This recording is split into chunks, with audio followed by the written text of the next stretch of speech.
Bienvenue à toi, l'élu E. Répondant à cet appel, écoute attentivement ceci. Certaines personnes t'ont scruté comme un sujet d'étude scientifique, pour découvrir trop tard que tu étais le scientifique depuis le début. Prends un moment pour assimiler cela, car écoute, il y a un niveau de génie qu'ils n'ont jamais anticipé de ta part. Pas de la part de celle ou celui qui reste discret, incompris, ou du bouc émissaire qu'ils pensaient de garder brisé, confus et implorant pour toujours, mais d'une manière ou d'une autre, et c'est ce qui court-circuite leurs esprits. Tu as tout compris. Tout, le jeu, la manipulation psychologique, les mensonges générationnels drapés dans la tradition, les faux amis déguisés en bienfaiteurs, les assassins silencieux au sein de ta propre famille. Et maintenant, ils ne sont pas seulement choqués, ils sont discrètement terrifiés, car tu n'as pas seulement survécu à leur piège. Tu as décrypté le système, vu à travers le brouillard spirituel, percé ce qu'ils croyaient indéchiffrable. Voici un fait. La plupart des gens ne s'éveillent jamais de la matrice, car elle est conçue pour ressembler au confort. Mais toi, tu as traversé l'enfer et tu as quand même eu l'audace de demander « Attends, qui a construit cet endroit maudit ?» Et maintenant que tu avances dans la clarté, ils paniquent à huis clos, murmurant « Comment diable ont-ils compris ça ?» Retournement de situation. Pendant qu'ils tramaient ta chute, tu planifiais discrètement ton ascension. Et non, tu n'avais pas besoin d'une potion magique, d'un rituel YouTube ou d'un groupe de soutien. Tu avais juste besoin de vérité. Et élu, une fois que tu touches cette vérité, l'illusion s'effondre. Attache ta ceinture, car aujourd'hui, on lève le voile sur pourquoi ils sont secoués, silencieux et observe chacun de tes mouvements en secret. Allons-y. Numéro 1. Tu as décrypté le mensonge pendant qu'ils l'adoraient encore. Ils n'ont jamais pensé que tu comprendrais. Ils étaient si confiants dans leur tromperie, si fiers de la petite illusion qu'ils avaient construite, qu'ils n'ont même pas songé à la dissimuler correctement. Pour eux, tu n'étais qu'un pion. Quelqu'un de facile à manipuler, émotionnellement vulnérable, peut-être même un peu trop confiant. Ils pensaient que leur manipulation était si fluide, si parfaitement masquée sous l'apparence de l'amour, du soutien ou de l'autorité, que tu ne la remettrais jamais en question. Mais pendant qu'ils te mentaient, toi, tu observais des choses, de petits schémas, d'étranges incohérences, des moments où les comptes ne collaient pas. Tu ne t'es pas réveillé un jour avec toutes les réponses. Tu t'es assis avec ta confusion. Tu as tout questionné. Tu as été attentif. C'est ce qu'ils n'ont jamais vu venir. Ils applaudissaient encore le mensonge, le défendaient, enseignaient aux autres comment vivre dedans. Pendant ce temps, toi, tu étais assis en silence, rassemblant les pièces, retenant tes réactions, laissant la vérité se former lentement et douloureusement. C'est ce que les gens ne comprennent pas. Tu n'as pas juste compris comme dans une scène de film. Tu as enduré la vérité en temps réel. Tu as saigné à travers elle. Tu as eu des nuits où ta tête semblait se fendre en deux, car ce que tu réalisais allait à l'encontre de tout ce qu'on t'avait appris à croire. Et pourtant, tu as continué à creuser. Ils se moquaient de ton silence. Ils t'appelaient distant, froid, fou. Mais tu n'étais pas déconnecté. Tu étais concentré. Tu décryptais un système conçu pour te briser. Et tu l'as fait sans manuel, sans groupe de soutien, sans personne pour vérifier ta santé mentale.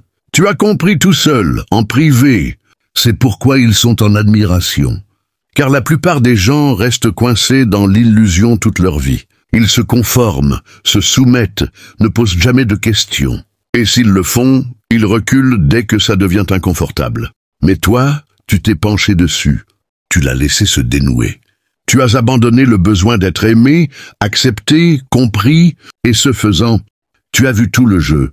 Comment ils transforment la culpabilité en obéissance. Comment ils utilisent la loyauté comme une arme. Comment ils cachent leurs intentions derrière une fausse gentillesse. Tu as tout vu, et maintenant, ils te regardent comme si tu étais une sorte de magicien. Mais tu n'es pas magique, tu es juste éveillé. Et ça, c'est plus effrayant que tout ce qu'ils ont jamais connu. Numéro 2, tu es devenu fluide, dans des énergies qu'ils ne peuvent même pas percevoir. La plupart des gens ne réagissent qu'à ce qu'ils voient ou entendent.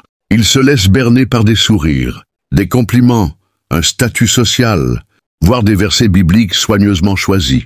Mais toi, tu as agi différemment. Tu n'as pas seulement écouté ce que les gens disaient, tu as écouté l'énergie derrière leurs mots. Tu n'avais pas besoin de preuves, tu n'avais pas besoin de te battre. Tu pouvais entrer dans une pièce et sentir quand quelque chose n'allait pas. Tu pouvais regarder quelqu'un dans les yeux et savoir qu'il mentait, même s'il disait toutes les bonnes choses. Ce genre de conscience ne vient pas des livres ou des vidéos. Elle vient de la survie spirituelle, d'apprendre à la dure que les vibrations ne mentent pas, même quand les gens le font. C'est pourquoi ils ne savent plus comment te gérer. Tu ne réagis pas à la surface. Tu es connecté à un niveau plus profond, à la vraie fréquence sous le masque. Ils pensent qu'ils sont malins ou qu'ils peuvent changer de ton ou lancer un compliment pour te désarmer. Mais tu ressens l'amertume cachée, la jalousie silencieuse, l'énergie de quelqu'un qui veut accéder à ta paix, sans assumer la responsabilité des dégâts qu'il a causés. Et une fois que ton esprit l'a lu, tu ne peux plus l'ignorer. Tu n'as pas besoin de discuter. Tu prends juste tes distances et ça les rend fous. Les gens sont habitués à jouer un rôle. Ils sont habitués à porter des masques qui leur permettent de s'en sortir dans ce monde. Mais toi, tu as arrêté de tomber dans leur jeu. Tu as commencé à ressentir la vérité à la place. C'est ce qui te distingue. Tu ne devines pas, tu sais. Et quand tu sais, tu ne quémandes pas la clarté. Tu n'exiges pas d'explication. Tu te retires simplement et observes à quelle vitesse le masque tombe. C'est pourquoi ils chuchotent à ton sujet. C'est pourquoi ils disent que tu es trop ou trop sensible. Parce que tu vois à travers leur image soigneusement construite. Ils ne peuvent pas se cacher de toi. Et le plus fou, c'est que tu n'as jamais eu besoin de preuves. Tu n'as pas eu besoin de les prendre sur le fait. Tu pouvais juste sentir qui était pour toi et qui jouait un jeu. Cette capacité les terrifie, car ils ne comprennent pas comment tu savais. Mais tu n'opères plus seulement sur la logique. Tu as accédé à une intelligence spirituelle, et une fois que tu y accèdes, on ne peut pas te duper, on ne peut que se révéler. Numéro 3, tu as déjoué le contrôle mental générationnel sans manuel. Tu es né dans un conditionnement. Avant même que tu puisses parler, on t'a appris à qui faire confiance, quoi croire, comment agir et quand te taire. Les règles n'étaient pas toujours exprimées à haute voix, mais elles étaient imposées par la culpabilité, la peur, la punition et l'approbation. Tu as été conditionné à obéir, à ignorer ton instinct, à te réduire pour survivre au chaos émotionnel autour de toi. Le dysfonctionnement générationnel était étiqueté comme culture, tradition. C'est juste comme ça. Et la plupart des gens ne le remettent jamais en question. Ils passent leur vie entière piégés dans des mentalités héritées, transmettant la même douleur qu'ils ont juré de ne jamais répéter. Mais toi, tu as commencé à poser des questions, et dès que tu l'as fait, tu as brisé une loi tacite. Car dans les familles et les communautés régies par le contrôle, la curiosité est une rébellion. Tu as commencé à remarquer les doubles standards, comment l'amour était utilisé comme levier, comment le silence était exigé après une trahison, comment la manipulation émotionnelle était déguisée en protection. Tu as vu que les gens ne guérissaient pas. Ils recyclaient le traumatisme et l'appelaient sagesse. Tu as vu que ceux qui exigeaient la loyauté étaient souvent ceux qui causaient le plus de mal. Et d'une manière ou d'une autre, sans mentor ni guide, tu as commencé à te démêler de tout cela. C'est la partie qui les choque. Tu n'avais pas de plan. Personne ne t'a donné les étapes. Tu savais juste que quelque chose n'allait pas. Et tu t'es assez fait confiance pour découvrir pourquoi. Tu as choisi de briser la malédiction au lieu de perpétuer le cycle. Et tu l'as fait seul. Des nuits tardives, des questions profondes, des réalisations douloureuses. Tu t'es appris à penser en dehors de la cage mentale dans laquelle il t'avait enfermé. C'est de l'intelligence spirituelle. Ce n'est pas banal, ce n'est pas courant, ce n'est pas facile. Ils se demandent comment tu vois à travers leurs tactiques maintenant, comment tu es si fort mentalement, pourquoi tu ne t'effondres plus comme avant. C'est parce que tu as reprogrammé ton esprit de l'intérieur. Tu ne réagis plus au voyage de culpabilité. Tu ne te laisses plus manipuler par la manipulation psychologique. Tu ne doutes plus de ton intuition, car tu as vu tout le système. Tu t'es sorti du conditionnement générationnel sans perdre ton âme. Et maintenant, ils sont mal à l'aise, car ils sont toujours coincés dans ce que tu as fui. Et au fond, ils savent que tu n'as pas juste compris, tu t'es libéré. Numéro 4. Tu ne t'es pas juste réveillé, tu t'es souvenu. Tu n'es pas tombé sur cette sagesse par hasard. Tu ne l'as pas tirée d'un podcast, d'un livre ou d'un gourou tape à l'œil sur Internet. Ce qui vit en toi ne se trouve pas sur Google. Tu ne t'es pas juste réveillé, tu t'es souvenu. Tu t'es reconnecté à une vérité enfouie en toi, avant même ta naissance. Pendant que les autres essayaient de comprendre la vie par essai et erreur, toi, tu as commencé à puiser des réponses dans quelque chose de plus profond. Tu ne pouvais pas expliquer comment tu savais ce que tu savais. Tu savais, c'est tout. Et ça a dérouté beaucoup de gens. Ils pensaient que tu te lançais juste dans la spiritualité ou que tu traversais une phase. Ils pensaient que c'était une tendance. Mais ta clarté ne venait pas d'une étude. Elle venait de la mémoire de l'âme. Tu es déjà passé par là. Tu as vu des systèmes comme celui-ci s'effondrer avant. Tu as affronté ces types d'esprits dans différents corps. Tu reconnais l'énergie, même quand le visage change. C'est pourquoi tes réactions sont si précises. C'est pourquoi ton discernement est si aiguisé. C'est pourquoi ton esprit tressaille au moindre changement dans l'énergie de quelqu'un. Ce n'est pas de la paranoïa, c'est de la mémoire. Tu n'avais pas besoin qu'on t'enseigne. Tu avais juste besoin d'être suffisamment déclenché pour te souvenir. La douleur a activé ton savoir. L'isolement a affiné ta vision. Et la trahison a déverrouillé ta bibliothèque intérieure. C'est le secret. Le traumatisme ne t'a pas détruit. Il t'a révélé. Il a retiré les couches et t'a reconnecté à quelque chose d'éternel. Ils sont en admiration, car tu bouges comme quelqu'un qui a des informations privilégiées. Tu parles comme quelqu'un qui a vécu 10 vies. Tu prends des décisions qui n'ont pas de sens pour la personne moyenne, mais elles finissent toujours par être justes. Et la raison pour laquelle ils ne peuvent pas te copier, t'étudier ou t'imiter, c'est que ce que tu portes ne vient pas de cette époque. C'est ancré dans ton ADN spirituel. Donc non, tu n'es pas arrogant, tu n'es pas délirant, tu ne fais pas trop. Tu t'es juste souvenu de qui tu es vraiment. Et cela suffit à changer l'atmosphère et à rendre les gens mal à l'aise sans que tu dises un seul mot, car le monde n'était pas prêt pour que tu te souviennes. Mais tu l'as fait, et maintenant, rien ne sera plus jamais pareil. Numéro 5. Tu as joué l'idiot. Assez longtemps pour étudier tous leurs stratagèmes. Tu savais dès le début que quelque chose n'allait pas. Les mots ne correspondaient pas à l'énergie. Les sourires ne correspondaient pas aux intentions. Mais au lieu de réagir, tu as fait quelque chose qui les a complètement déstabilisés. Tu es resté silencieux. Pas par peur, pas par ignorance, mais parce que tu observais. Tu les as laissés croire que tu étais naïf, doux, inoffensif. Tu les as laissés se sentir supérieurs pendant qu'ils se révélaient en temps réel. Et pendant qu'ils te sous-estimaient, tu enregistrais mentalement chaque contradiction, chaque astuce manipulatrice, chaque fois qu'ils glissaient et montraient de qui ils étaient vraiment. C'était ton pouvoir. Tu n'as pas bougé émotionnellement, tu as bougé stratégiquement. Tu as observé comment ils changeaient selon qui était dans la pièce. Tu as prêté attention à la manière dont ils utilisaient le charme pour désarmer les gens. Tu as remarqué les commentaires passifs-agressifs, les voyages de culpabilité déguisés en inquiétude, les changements soudains de ton quand tu arrêtais de leur donner accès. Tu les as laissés jouer leur jeu, pendant que tu analysais tranquillement leurs règles. Ils ont pris ta patience pour de la stupidité. Ils n'avaient aucune idée que tu avais 5 longueurs d'avance, attendant juste le moment parfait pour agir. Et quand ce moment est arrivé, tu n'as pas eu besoin de crier. Tu n'as pas eu besoin de vengeance. Tu as juste agi intelligemment, proprement et sans avertissement. C'est ce qui les ronge maintenant. Ils ne savent pas comment défaire cela. Ils pensaient t'avoir enfermé dans la confusion, le traumatisme et l'obligation. Mais ce qu'ils n'ont pas réalisé, c'est que pendant qu'ils essayaient de contrôler ton récit, tu écrivais ta propre fin. Maintenant, ils paniquent, essayant de comprendre comment tu savais autant, comment tu as vu à travers eux si clairement, mais ils t'ont donné l'information eux-mêmes.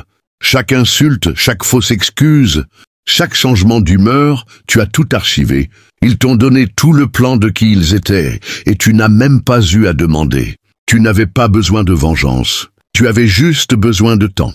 Et maintenant que tu as fait ton mouvement, ils ne peuvent pas le défaire. Tu as tout vu. Tu es resté silencieux jusqu'à ce que ça compte. Et maintenant, ils réalisent que tu n'étais pas l'idiot dans la pièce. Tu étais l'observateur avec qui ils n'auraient jamais dû jouer. Numéro 6. Tu as écouté la douleur qu'ils ont essayé de noyer. La plupart des gens finent la douleur. Ils l'enterrent sous l'agitation, la cachent derrière des sourires faux, se distraient avec le travail, le sexe, la religion, les ragots, n'importe quoi pour éviter de s'asseoir avec la vérité. Ils traitent la douleur comme un ennemi. Mais toi, tu t'es penché dessus. Tu ne l'as pas engourdi. Tu ne l'as pas déguisé pour l'appeler force. Tu t'es assis dans l'inconfort brut et tu l'as écouté. Tu l'as laissé parler. Et ce qu'elle t'a dit a tout changé. Tu as commencé à poser des questions que la plupart des gens évitent. Toute leur vie. Pourquoi ai-je vraiment mal? Qu'est-ce que je porte qui ne m'appartient pas? Pourquoi est-ce que j'attire toujours le même type de douleur? Et dès que tu es devenu assez silencieux pour entendre les réponses, les illusions ont commencé à se briser. Les masques ont glissé. Les schémas sont devenus plus clairs. Et les gens autour de toi sont devenus mal à l'aise. Car ta guérison exigeait la vérité. Et la vérité ne joue pas gentiment avec le faux semblant. Tu as réalisé que le silence n'était pas toujours la paix, mais souvent une cage. Que la version de toi qu'ils aimaient était celle qui ne remettait rien en question. Que ta douleur avait été rejetée, si souvent que tu avais presque cru qu'elle n'était pas réelle. Mais au lieu de fuir tout cela, tu l'as affronté. Tu as arrêté de chercher des solutions externes, tu as arrêté de blâmer tout le monde et tu t'es tourné vers l'intérieur avec une honnêteté brutale. C'est ce qui a déverrouillé ta sagesse. C'est de là que vient ton discernement. C'est pourquoi ton énergie est différente maintenant. Les gens ne comprennent pas comment tu es devenu si clair, si ancré, si intouchable. C'est parce que pendant qu'ils évitaient le feu, toi, tu es entré droit dedans et tu l'as laissé brûler tout ce qui était faux. Tu as perdu les illusions. Tu as perdu la version idéalisée des gens que tu protégeais autrefois. Tu as perdu ton attachement à être aimé. Mais ce que tu as gagné, c'est du pouvoir, du vrai pouvoir. Un pouvoir discret, le genre de pouvoir qui ne peut pas être ébranlé, car il a été construit au milieu de ta pire douleur. Maintenant, ils te regardent avec confusion. Ils ne savent pas comment tu es devenu si profond. Ils ne comprennent pas comment tu portes autant de sagesse sans amertume. Mais c'est parce qu'ils n'ont jamais séjourné assez longtemps dans la douleur pour la laisser leur apprendre. Toi, tu l'as fait. Tu n'as pas fui la blessure. Tu es devenu la flamme. Numéro 7. Tu as fait la paix avec le fait d'être le méchant dans leur histoire. Tu as arrêté de courir après leur approbation. Et c'était le début de ta vraie liberté. Ils s'attendaient à ce que tu continues à t'excuser pour des choses que tu n'avais pas faites, à t'expliquer à des gens qui avaient déjà décidé de ne pas te comprendre. Ils pensaient que tu continuerais à essayer de les convaincre, de réparer le malentendu, de lisser les choses. Mais quelque chose en toi a craqué, pas d'une manière amère, mais d'une manière libératrice qui sauve l'âme. Tu as réalisé que peu importe à quel point tu étais gentil, honnête ou loyal, ils t'avaient déjà peint comme le problème. Alors, tu as arrêté de te battre. Tu les as laissés avoir leur version de l'histoire. C'est ce qui les a déstabilisés. Ils voulaient que tu restes coincé dans la honte. Ils voulaient que tu sois désespéré pour la rédemption. Mais tu les as laissés croire ce qui les aidait à dormir la nuit. Et tu es parti avec ta paix. Tu as arrêté d'essayer de contrôler le récit et tu as commencé à te concentrer sur la guérison. Ce genre de détachement, ce genre de respect de soi, c'est terrifiant pour les gens qui dépendent du contrôle et de la culpabilité pour se sentir puissants. Ils voulaient que tu continues à te défendre, à rester coincé dans la boucle de prouver ton cœur, tes intentions, ta vérité. Mais tu as choisi le silence, tu as choisi l'alignement, tu as choisi de devenir. Tu as compris quelque chose que la plupart des gens ne découvrent jamais. C'est acceptable d'être le méchant dans l'histoire de quelqu'un, d'autres si cela signifie être le héros de ta propre vie. Et ce qui est fou, c'est qu'ils t'ont étiqueté comme le problème, parce que tu as dit non, parce que tu as posé des limites, parce que tu as arrêté de permettre au même cycle de se répéter. Et au lieu de sombrer dans le doute de soi, tu l'as embrassé. Je lui ai porté l'étiquette comme une armure inadaptée. D'accord. Difficile. Ok. Menace. Absolument. Si être tout cela signifiait récupérer ta santé mentale, ton énergie, ta clarté, eh bien, soit. Tu n'as pas juste rebondi après leur rejet. Tu as évolué à cause de lui. Tu as arrêté d'essayer de rentrer dans la boîte qu'ils avaient construite pour toi. Et tu as construit ton propre espace à la place. Et maintenant que tu prospères, que tu rayonnes, que tu es imperturbable, ils paniquent, car l'histoire qu'ils ont racontée à ton sujet ne correspond pas à ce que tu es devenu. Et la vérité, c'est qu'ils avaient besoin que tu restes brisé pour se sentir juste. Mais tu as choisi de t'élever, et cette décision a tout changé. Numéro 8. Tu as repéré le schéma qu'ils ont renommé personnalité. Ils avaient tout un numéro, et pendant un temps, ça a marché. La manipulation était si fluide qu'elle ressemblait à du charisme. Les insultes détournées venaient avec un sourire, alors les gens appelaient ça être vrai. Les sautes d'humeur, la manipulation psychologique, les voyages de culpabilité renommés en bizarreries de personnalité. C'est juste comme ils sont. Ne le prends pas personnellement. Ils veulent bien faire. Mais toi, tu n'étais plus dupe. Plus maintenant. Tu as commencé à voir le schéma sous le comportement, la répétition, l'intention, le contrôle caché dans chaque petite interaction. Et une fois que tu l'as vu pour ce qu'il était vraiment, tu ne pouvais plus l'ignorer. Tu as réalisé que ce que les gens appelaient personnalité était en fait un système de défense soigneusement construit, conçu pour dominer, détourner et éviter la responsabilité. Ce n'était pas aléatoire, c'était stratégique. Le narcissique charmant utilisait l'humour et les compliments pour se rapprocher, seulement pour t'épuiser plus tard. Le parent passif-agressif maîtrisait l'art des insultes discrètes et du silence armé pour te garder confus. La personne soi-disant spirituelle utilisait un langage mystique pour te faire honte et te soumettre, se faisant passer pour l'illuminer, tout en se nourrissant discrètement de ton insécurité. Ce n'était pas de la personnalité, c'était un jeu de pouvoir à chaque fois. Et pendant que tout le monde continuait à les excuser ou à les défendre, toi, tu as commencé à appeler cela ce que c'était: manipulation, contrôle, abus. Pas d'une manière bruyante ou dramatique, mais avec clarté, avec un détachement calme. Tu as arrêté de leur trouver des excuses. Tu as arrêté de te tordre pour accommoder leur dysfonctionnement. Et c'est là que tout a changé, car leur pouvoir ne fonctionnait que tant que tu restais confus. Dès que tu l'as nommé, le sort s'est brisé. Ils ont perdu le contrôle dès que tu as arrêté de jouer leur jeu. Ils avaient construit toute leur identité sur le fait que personne ne comprendrait jamais. Mais toi, tu as compris. Tu as relié les points, tu as remarqué comment ils plaisantaient seulement quand il s'agissait de t'humilier. Comment ils offraient leur soutien seulement quand il y avait quelque chose à gagner pour eux. Tu as remarqué les schémas dans le chaos, et au lieu de te laisser entraîner dedans, tu en es sorti. C'est ce qu'ils ne peuvent pas te pardonner. Pas que tu les aies exposés publiquement, mais que tu te sois réveillé intérieurement. Tu es devenu immunisé aux tactiques mêmes qu'ils utilisaient pour garder tout le monde coincé. Et maintenant, leur tour ne fonctionne plus. Leur image ne t'intimide plus. Leur présence ne t'ébranle plus. Car tu as vu le schéma et tu l'as brisé. Numéro 9. Tu as utilisé l'isolement pour construire un empire privé. Ils ont ri de ton absence. Ils ont dit que tu agissais bizarrement, que tu disparaissais, que tu étais distant. Ils ont plaisanté sur le fait que tu avais chuté, que tu avais disparu, comme si tu n'avais rien à offrir. Mais ce qu'ils n'ont pas réalisé, c'est que ton isolement n'était pas une dépression, c'était un plan. Tu ne te cachais pas, tu guérissais, tu n'étais pas perdu. Tu te déconnectais stratégiquement de tout ce qui te distrayait de ton devenir. Pendant qu'ils étaient occupés à performer pour la validation, toi, tu étais dans la solitude, te reconstruisant pièce par pièce avec puissance. Personne ne parle de combien cette saison est brutale. Le silence est assourdissant, la solitude fait mal, le doute s'infiltre. Mais tu es resté avec. Tu l'as laissé arracher chaque illusion, chaque fausse connexion, chaque béquille sur laquelle tu t'appuyais, chaque partie de toi qui performait encore pour être aimé. Tu n'étais pas intéressé à répondre aux attaques. Tu ne courais pas après la fermeture. Tu étais dans l'ombre, faisant une chirurgie interne que la plupart des gens évitent toute leur vie.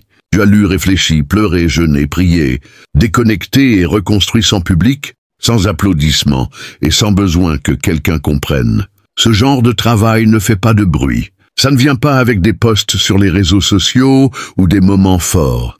Ça se passe dans l'invisible, Et c'est pourquoi ils sont si stupéfaits par qui tu es maintenant. Parce que tu n'as pas annoncé ta croissance, tu l'es devenu. Maintenant, tu marches avec une confiance calme. Tu vois à travers les choses plus vite. Tu ne forces plus les connexions. Tu as des limites. Tu connais ta valeur. Et ils chuchotent, demandant quand tu es devenu comme ça. Mais les vrais savent que ce n'était pas un relooking, c'était une résurrection. Ce qu'ils pensaient être ta chute était en réalité ton incubation. Tu étais en train d'être spirituellement amélioré en silence. Et voici la vérité, tu ne l'as pas fait pour faire une déclaration. Tu ne complotais pas une revanche ou n'essayais pas de prouver quelque chose. Tu savais juste que si tu restais là où tu étais, tu te perdrais. Alors, tu as quitté le bruit, et dans le silence, tu as trouvé tout ce que tu cherchais. Maintenant, ils regardent, confus, impressionnés, peut-être même intimidés. Mais le travail n'a jamais été pour eux. C'était pour ton devenir. Et tu l'as fait sans fanfare, juste avec foi, feu et persévérance. Numéro 10. Tu as écrasé chaque étiquette qu'ils ont utilisée comme arme contre toi. Ils ont essayé de te définir avant même que tu saches qui tu étais. Trop sensible, disait-il, comme si ton empathie était une faiblesse. Trop intense, murmurait-il, parce que ta présence rendait les gens superficiels mal à l'aise. Trop silencieux, parce que tu ne jouais pas au jeu des bavardages et des faux sourires. Trop bizarre, parce que ton esprit ne suivait pas le script qu'ils avaient tous été entraînés à réciter. Mais voici le retournement. Tout ce qu'ils ont étiqueté comme un défaut était en réalité un indice, un marqueur, une signature divine de l'âme avec laquelle tu es venu ici. Et au lieu de laisser ces mots te briser, tu les as tous transformés en pouvoir. Tu as commencé à voir la vérité derrière leurs étiquettes. Ils t'ont appelé trop sensible parce que tu pouvais ressentir ce que les autres essayaient de cacher. Tu captais l'énergie, le langage corporel, les intentions, et ça effrayait les gens habitués à s'en sortir avec la tromperie.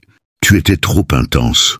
Parce que tu posais les questions que personne ne voulait répondre. Parce que ta présence exigeait de l'authenticité. Dans un monde construit sur le faux semblant, trop silencieux, c'était un code pour « je ne peux pas te manipuler car tu ne me donnes pas accès ». Et trop bizarre. Cela signifiait simplement que tu n'étais pas prêt à mourir dans la boîte qu'ils avaient construite pour tout le monde. Au début, ces mots faisaient mal. Ils t'ont fait douter de toi, questionner ta valeur. Te diluer juste pour être accepté.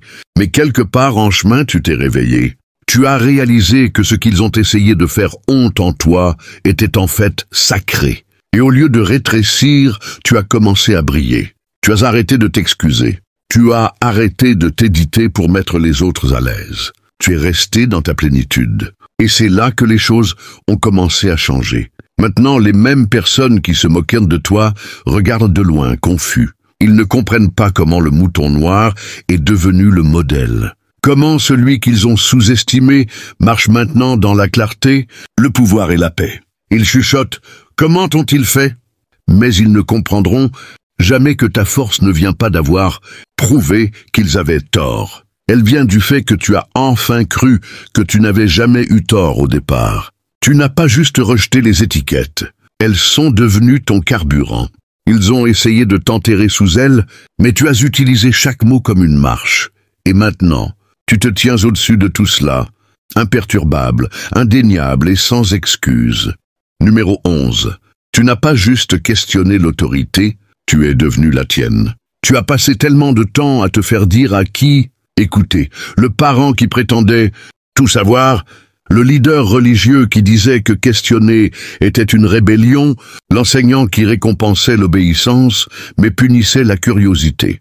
Le système t'a appris que l'autorité signifiait le pouvoir, et que ce pouvoir était toujours à l'extérieur de toi. Alors, pendant longtemps, tu l'as donné, tu as douté de tes instincts, tu as fait taire ta voix, tu attendais la validation avant de faire un mouvement. Tu voulais être bon, approuvé, accepté, et ils aimaient cette version de toi, conforme, silencieux, incertain. Mais la vie n'arrêtait pas de te pousser. Dans des moments où ceux en qui tu avais le plus confiance t'ont trahi. Ceux qui disaient qu'ils te protégeraient ont fermé les yeux. Ceux qui parlaient de Dieu ont mal utilisé son nom pour te contrôler. Les titres ont perdu leur éclat. Les sermons sonnaient creux. Les règles ont commencé à ressembler à des chaînes. Et dans le silence de ton âme, tu as réalisé quelque chose de terrifiant et de libérateur à la fois. Personne ne venait te sauver. Cette vérité a fissuré quelque chose. Tu as arrêté d'attendre que quelqu'un te donne la permission de t'élever. Tu as arrêté de vérifier avec une autorité extérieure pour voir si ton appel était valide. Tu as arrêté de laisser la peur, la culpabilité ou la tradition l'emporter sur ta vérité intérieure. Et ce faisant, tu es entré dans quelque chose de sacré, ta propre autorité. Pas celle qui a besoin d'un micro ou d'une plateforme, mais celle qui vient de savoir qui tu es et à qui tu réponds. Pas besoin d'intermédiaire, c'est ce qui les a secoués. Tu ne flanches plus quand ils sortent les vieilles tactiques de contrôle. Tu ne te soucies plus des titres, des réputations ou de l'approbation. Tu as ta propre relation avec le divin. Maintenant, tu fais confiance à ton propre discernement. Tu peux repérer la manipulation, même quand elle est enveloppée dans des écritures ou habillée d'inquiétude. Tu n'es plus fidèle au système, tu es fidèle à la vérité. Et maintenant, ils ne peuvent pas t'atteindre, car tu ne réagis pas. Tu es souverain, tu n'as pas besoin de leur place à la table. Tu as construit la tienne. Tu es devenu ta propre autorité, pas par arrogance, mais parce que tu t'es souvenu du pouvoir sacré qui était planté en toi avant que quiconque puisse t'étiqueter. Et ce genre de libération, c'est la seule chose qu'ils ne peuvent pas contrôler. Numéro 12. Tu as transformé la trahison en GPS. Chaque personne qui t'a trahi pensait qu'elle te faisait reculer. Ils pensaient que leurs mensonges, leur silence, leur rejet allaient te briser, t'humilier, te rabaisser. Ce qu'ils n'ont pas réalisé, c'est qu'ils étaient utilisés. Non par toi, mais par l'univers lui-même. Par quelque chose de plus grand, de plus sage et de bien plus stratégique que leurs petits agendas mesquins. Parce que chaque fois que quelqu'un t'a blessé, abandonné, utilisé ou sous-estimé, cela a déclenché quelque chose. Pas juste de la colère, pas juste de la douleur. Cela a déclenché une direction. Tu n'as pas juste survécu à la trahison. Tu l'as décodée, tu as arrêté de la prendre personnellement et tu as commencé à poser des questions plus grandes. Qu'est-ce que cela me montre? À quoi cela me force-t-il à me confronter? Où cela essaie-t-il de me mener? Et dès que tu es passé du mode victime au mode visionnaire, quelque chose s'est mis en place. Les mensonges t'ont montré ce que ressentait la vraie vérité. La perte t'a montré à quoi tu t'accrochais. La trahison a exposé les fissures dans les fondations sur lesquelles tu construisais. Et au lieu de t'effondrer, tu as roulé. C'est ce que les gens ne comprennent pas. Ils voient ta croissance et supposent que la vie est soudainement devenue plus facile pour toi. Mais ils ne voient pas comment chaque trahison était en réalité un fil d'Ariane. Chaque déception t'a rapproché de ton but. Chaque chagrin d'amour a libéré de l'espace pour un alignement plus élevé. Tu n'as jamais été rejeté, tu as été redirigé. Et tes ennemis, ils t'ont mieux servi que tes amis ne l'ont jamais fait. Pas parce qu'ils t'aimaient, mais parce qu'ils ont révélé ce que l'amour ne t'aurait jamais montré. Maintenant, tu marches avec clarté. Tu n'es pas amer, tu ne cherches pas la fermeture, tu ne cherches pas la vengeance. Tu vois, tu comprends le rôle qu'ils ont joué.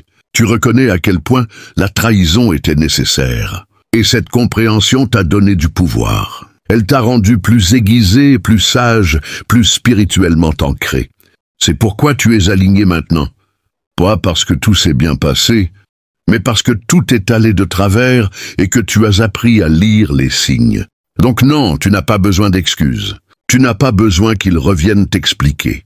Tu les remercies silencieusement de t'avoir trahi, d'avoir montré leur vraie couleur, de t'avoir forcé à t'élever, car sans leur sabotage, tu serais resté là où c'était sûr. Et maintenant, tu es exactement là où tu étais censé être, en mission, en position intouchable. Numéro 13. Tu as exposé leur sort en vivant dans la vérité. Tu n'as pas gaspillé ton souffle à essayer de convaincre qui que ce soit.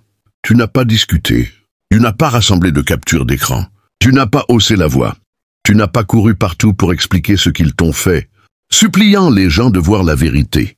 Tu as juste guéri. Tu t'es concentré sur ta croissance, ton alignement, ta paix, et sans même essayer, tu as fait ce qu'ils craignaient le plus. Tu les as exposés, pas à travers le drame, mais à travers la vibration. Ta vérité est devenue le miroir qui reflétait leurs mensonges. Ta paix a rendu leur chaos évident. Ta clarté a fait ressortir leur confusion comme un panneau d'avertissement. Ils comptaient sur le fait que tu resterais brisé. Ils comptaient sur ton silence comme une soumission. Mais ce qu'ils n'ont pas vu venir, c'est ton éclat. Pas celui que tu postes en ligne, mais celui de l'intérieur. Celui où ton esprit s'est purifié, ton cœur s'est allégé, ton âme s'est affinée. Et dès que tu as arrêté de jouer leur jeu, leur manipulation a perdu son emprise. Ta présence a commencé à frapper différemment. Ils ne pouvaient plus plaisanter de la même manière autour de toi. Leur agressivité passive ne passait plus. Leurs petites piques et leurs fausses inquiétudes ne pouvaient plus pénétrer tes limites. Et sans jamais hausser la voix ou exposer leurs secrets, tu as exposé leur énergie. C'est ce qui les a effrayés. Parce que maintenant, tout le monde autour d'eux peut le sentir aussi. Le faux ne peut pas se cacher quand le vrai entre. Les gens commencent à remarquer le contraste. Tu n'étais pas amer, tu étais meilleur. Tu n'étais pas en colère, tu étais élevé. Et soudain, les mêmes personnes qui croyaient, leurs récits ont commencé à sentir que quelque chose n'allait pas. C'est le pouvoir de vivre dans la vérité. Cela fait trembler les mensonges sans que tu aies à lever le petit doigt. Ils ont essayé de maudire ton nom, de saboter ta réputation, de te peindre comme instable. Mais chaque mouvement que tu as fait avec intégrité a écrasé leur illusion. Parce que ta guérison n'était pas juste pour toi. Elle a perturbé toute la structure énergétique derrière laquelle ils se cachaient. C'est pourquoi ils sont mal à l'aise maintenant. Pas parce que tu les as exposés avec des mots, mais parce que ta vie rend leur masque impossible à maintenir. Tu n'avais pas besoin de vengeance. Tu n'avais pas besoin des projecteurs. Tout ce que tu avais à faire, c'était marcher dans la vérité, et leurs ombres ont commencé à crier fort publiquement. Et le meilleur, c'est que tu n'as jamais eu à lever la main. Ton authenticité a fait tout le travail. Numéro 14, tu étais la prophétie, dont ils ont ri jusqu'à ce qu'elle se réalise. Ils t'ont traité de délirant quand tu as parlé, et ont levé les yeux au ciel quand tu disais que tu étais choisi pour quelque chose de plus grand. Pour eux, tu n'étais qu'une âme brisée essayant de donner du sens au chaos. Ils n'ont pas vu l'onction, ils ont vu les blessures. Ils n'ont pas reconnu l'appel, ils étaient trop occupés à juger le processus. Mais ce qu'ils n'ont pas réalisé, c'est que les choses mêmes dont ils se moquaient étaient les signes exacts, prouvant que tu étais envoyé. Tu n'essayais pas d'être vu, tu essayais de survivre. Et dans cette survie, tu étais façonné, affiné, étiré. Ton silence n'était pas une faiblesse, c'était de l'obéissance. Ta douleur n'était pas une punition, c'était une préparation. Pendant qu'ils étaient occupés à parler, tu étais formé par le divin en privé. Ils pensaient que ton isolement était un signe que tu perdais. Mais spirituellement, c'était le moment où le ciel t'a mis sous clé pour un téléchargement sacré. Et maintenant que tu es entré dans l'alignement, ils paniquent. Pas parce que tu as changé, mais parce que tout ce que tu disais se réalise. Ils regardent des portes s'ouvrir pour toi qui t'étaient fermées avant. Ils voient des gens qui t'ignoraient autrefois honorer ta présence maintenant. Ils regardent des systèmes qui les protégeaient commencer à s'effondrer. Pas parce que tu les as maudits, mais parce que tu étais toujours la prophétie que leur esprit reconnaissait et que leur ego rejetait. Ce qu'ils ne comprennent pas, c'est que les élus n'ont pas besoin de riposter. Ils deviennent la preuve. Ta guérison est le témoignage, ta résilience est la révélation. Ton ascension est le jugement qu'ils n'ont jamais vu venir. Tu n'as pas besoin d'une scène, d'une chair ou d'un titre. Ton existence est la confirmation. Et maintenant, les mêmes personnes qui riaient autrefois ressentent ce léger pincement de regret chaque fois que ton nom est mentionné. Ils n'ont pas juste mal jugé. Ils ont manqué le fait qu'ils se tenaient à côté d'une prophétie en forme humaine. Tu n'étais jamais la blague. Tu étais l'avertissement. Et maintenant que tu marches dans ton but, ils commencent enfin à réaliser que la chose qu'ils ont essayé d'enterrer était la graine. Et lui, cette graine a poussé. Ils pensaient que tu devinais. Ils pensaient que tu avais de la chance. Ils pensaient que tu étais juste tombé sur quelque chose. Mais ce qui s'est vraiment passé, c'était un alignement divin, une mémoire ancienne, un savoir au niveau de l'âme. Tu n'apprenais pas juste, tu te souvenais. Tu ne réagissais pas. Tu répondais à un script spirituel écrit bien, avant qu'il n'essaie de déformer ta vérité. Tu ne les as pas exposés avec des arguments. Ton évolution l'a fait. Tu n'as pas riposté avec des poings. Ton discernement a démantelé leur illusion. Tu n'as pas couru après la vengeance. Ta guérison est devenue la punition. Et maintenant, ils se retrouvent à poser la question qu'ils n'auraient jamais pensé poser. Comment savais-tu? Ce n'était jamais un livre, jamais un blog, jamais un ami qui te l'a dit.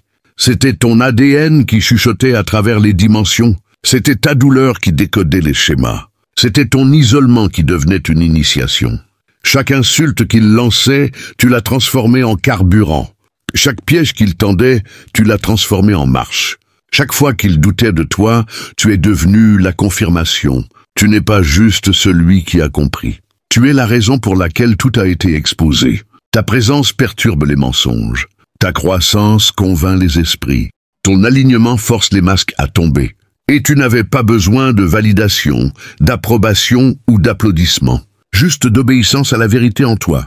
Maintenant, les mêmes bouches qui se moquaient de toi sont silencieuses. Les mêmes yeux qui roulaient sont grands ouverts. Parce que tu n'as pas juste prouvé qu'ils avaient tort. Tu as prouvé que tu avais raison depuis le début. Pas par l'ego, mais par l'essence. Tu étais la vérité que toute la pièce ressentait, mais ne pouvait nommer.